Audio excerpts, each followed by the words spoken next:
Bună ziua, dragi telespectatori, la o cafea turcească sau de care vreți voi, cafea să fie ca să gândiți. Gândiți că nu doar este numele noului meu canal. Dacă vreți să-l vizionați și distribuiți, eu vă mulțumesc și să vă abonați. Dacă nu, e vechiul canal libertateadeopinie.ro și pe TikTok ne putem vedea, dar acolo ne iau banii doar dacă vreți să ne ajutați și să donați. Despre ce vom vorbi astăzi? Am mai spus odată, vedeți și dumneavoastră că în ultima vreme, practic de când a apărut internetul, telefonul, de câțiva ani, toate lucrurile o iau razna, vor să ne controleze total.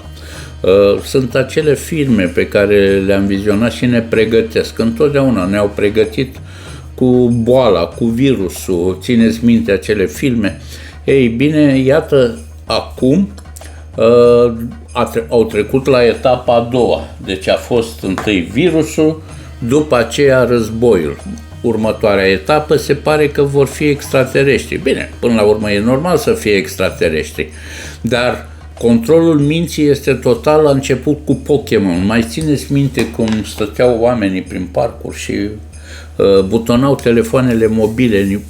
Oameni culți, oameni bine crescuți, cu școală, nu spun de cei care sunt manipulați să meargă la vot pentru un mic și o bere. Oameni inteligenți erau, practic, se făcea un test, așa cum a fost și cu telefonul mobil.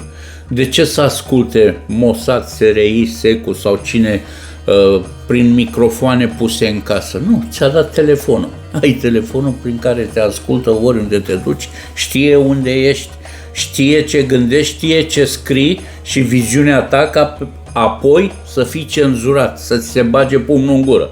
A apărut virusache în China. Ați văzut imediat ce s-a întâmplat în China. Le-au luat fețele, practic sunt monitorizați prin milioane, miliarde de camere de supraveghere, să verificați.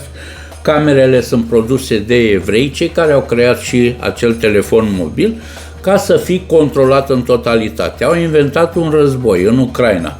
Dar culmea, Putin, în 2 ani de război, n-a tras o rachetă înspre Zelinski. A omorât și omoară numai nevinovați. Așa au murit nevinovați și la virus. N-au murit șefii de state, șefii de guvern, de bănci. Gândiți că nu doare. Au murit amărâții, pensionarii să nu-și mai ia pensia. Ei, iată, acum a apărut un alt război în Israel. De ce sunt uciși copii, indiferent că sunt evrei, indiferent că sunt palestinieni, 10.000 de copii mor nevinovați, nu sunt teroriști. Suntem într-o lume nebună, cineva ne controlează, ne duce în iad.